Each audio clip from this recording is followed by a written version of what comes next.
Hey there, my good buddies. How you doing today? We got another Impoppable map today, again, just on BTD 5 Mobile. Sadly, they don't have it for Flash yet. Soon though. I'm almost assuming that they're gonna have it. But again, that's not a fully for sure thing. I'm just really hoping for it for you guys and for myself as well. I think it'll be way more difficult on Flash with the lack of the engineer and also the lack of the balloon chipper. I think those guys really do make it a lot easier. In fact, I kind of wish that they just put those towers in the Flash version. It would just make things so much better and easier and more fun as well. So as far as the maze is concerned, it's usually not that bad of a map. It's usually pretty simple.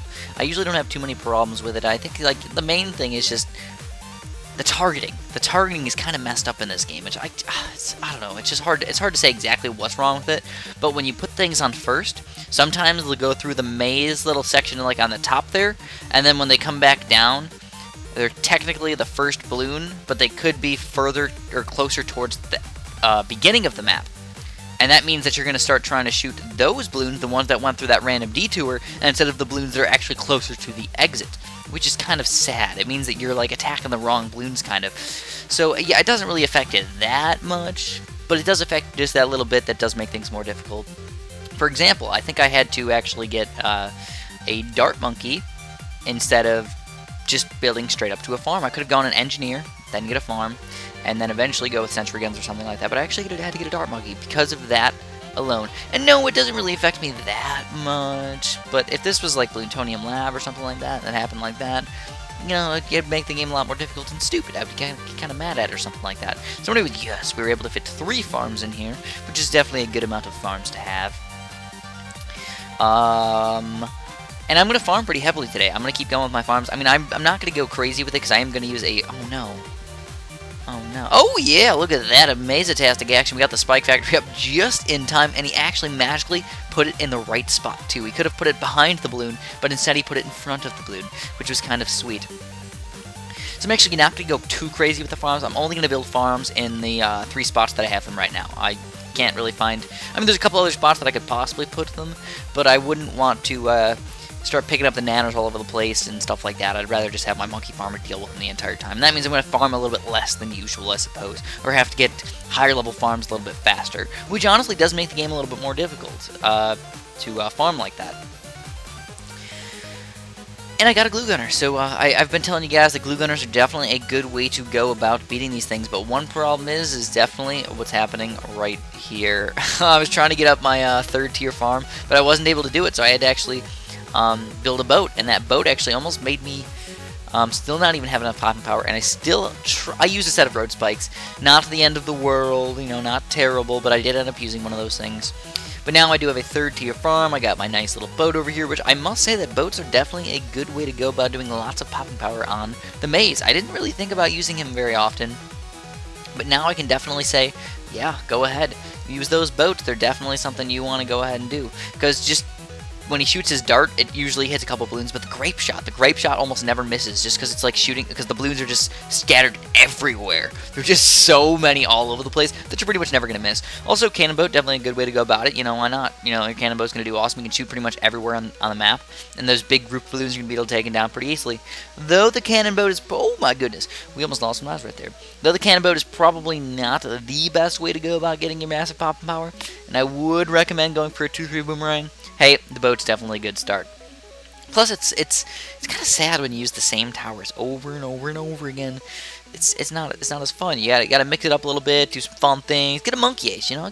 He's not probably the best thing ever to use, but he's definitely reasonable enough where I could think about using him, and he would definitely do a lot of pop power. And the reason why I went for the 2-3 monkey ace instead of the 3-2 monkey ace is not because I wanted to get a ground 0 later, or not because I just didn't want a Spectre, but just for the fact that I thought the 2-3 monkey ace would actually be good for this level, because there are balloons literally everywhere.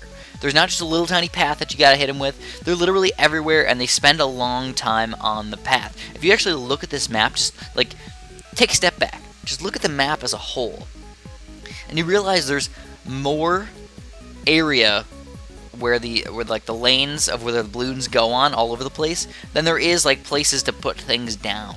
we're pretty darn close. You know, it gets kind of ridiculous how many balloon paths there actually are. When you look at some of the other maps, there's almost no balloon paths usually. But as you can tell, Monkey is doing a fantastic job, and on top of that, we're actually going to be able to afford a 4-2 farm right here. Get a 4-2 farm really quick, and now we're going to be rolling in the dough. As soon as you get that 4-2 farm, you're going to get a bunch of cash really fast. You go from getting $40 per nano thingy to $600 every single time you pick up a banana crate. So that helps out a bunch. And now we're also going to get a second balloon chipper. I do recommend getting a second balloon chipper right around level 53, level 54.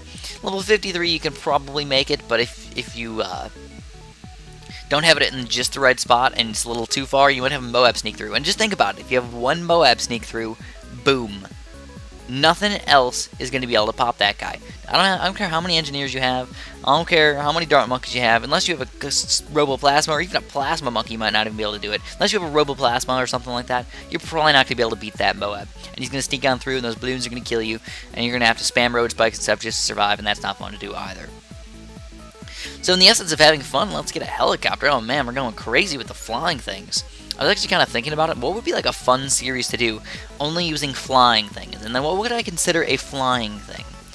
Normally you'd think, okay, Monkey Ace and a helicopter. Yeah, alright, that's pretty reasonable. I was just thinking about like other towers that you could possibly use, like maybe a mortar, because like all the projectiles go through the air, and not just like through the air like, you know, you're throwing a dart. Not like that. It actually shoots up through, like, the top of the air, just explodes. You don't even really see the projectile. It just kind of explodes on the ground. Or anything else? Not really. I mean, I wouldn't think about anything else, except for maybe the 4-2 boats. 4-2 boats, they got the little planes that fly around all over the place. So yeah, I think I would use those too. I think that would count as a flying machine or a flying tower. But then it just comes into play, like, do 3-2 boats count? Because I'm trying to get a 4-2 boat, but do 3-2 boats count? I would say no. You kind of have to get the money for the 4-2 boat. But if you accidentally like missed out by like $500, like you would like hate on me or something like that. But that was just a couple thoughts going through my mind, a couple things to think about. So as you can tell, like what's up with our defense? Is it good? Not. Oh man, I hate that. I always try and click the up arrow, and I always accidentally hit that little red eye right next to like the towers thing because I try and hit the up arrow. I think they should move that. I don't even know. I don't know where else to put it though. Where else could you put it in like a reasonable place? Maybe just a little higher up, like the top right corner or something like that. Anyways, I don't know. How's our defense doing? Is our defense alright? Yeah, I think our defense is pretty solid so far. It's not expert or anything like that, but it's pretty good, and that's really all I care about. So we got a bunch of 4-2 snipers, which is something that we barely ever use, guys. We barely ever use these 4-2 snipers, and I'm using them pretty effectively, actually. And then also, I really like the 4-2 helicopter. I think he's pretty darn amazing, actually. Not because of his balloon popping power, and not just because of his moab popping power, but because he's kind of like an all-around tower. He can fly around and kill all the balloons. He can fly around to help kill some moabs. So overall, yeah, he's a good all-around tower. That's why I kind of like him. Whereas if you got a Spectre, his moab popping power is definitely slacking there, but his balloon popping power is definitely awesome. So this brings up the question, do you want to have a tower where you're just pro at a certain thing, or kind of an all-around tower? And that's a good question. I don't know. Usually I actually go for the all-around towers more than the other towers. Unless that tower's job is just so amazing that you just can't pass it up. For example, 4-2 cannon is just by far the best balloon pop power that you're going to find around. Especially in the mid-game, you know, right around level 40 to 60. 4-2 cannon is just the way to go. He's going to do an amazing job for you. Whereas an Arctic Wind, yeah, he's pretty darn good as well, but I don't even know if I'd stretch enough to go for an Arctic Wind on one of these levels. Maybe just save up for a Sun God or something. And we actually got a Sun God. I'm just wondering, should I get some sort of like Sun Monkey Temple of the Monkey God? That'd be kind of interesting, right? Maybe I'll do that in a future video. Do some Temple of the Monkey Gods, or at least try to get some up. But they are a little bit expensive and stuff like that, so we're definitely going to have to play it by ear and see if we can even afford them. Anyways, as you can tell, one of the hardest maps, or one of the hardest rounds in the game, level 84, and we rock it before it even gets halfway through, and level 85, going to be nice and simple. What I do recommend doing is getting at least 5 balloon chippers, 5 4-2 balloon chippers, and you're going to take care of these. Oh my god. Now, one thing you can do right here is actually use your abilities. For example, I got a ground 0 ability, and I used it, and the Oh my god takes so long to come back, to actually pop, that I almost got the ground zero thing back again, and I'm almost able to use it a third time.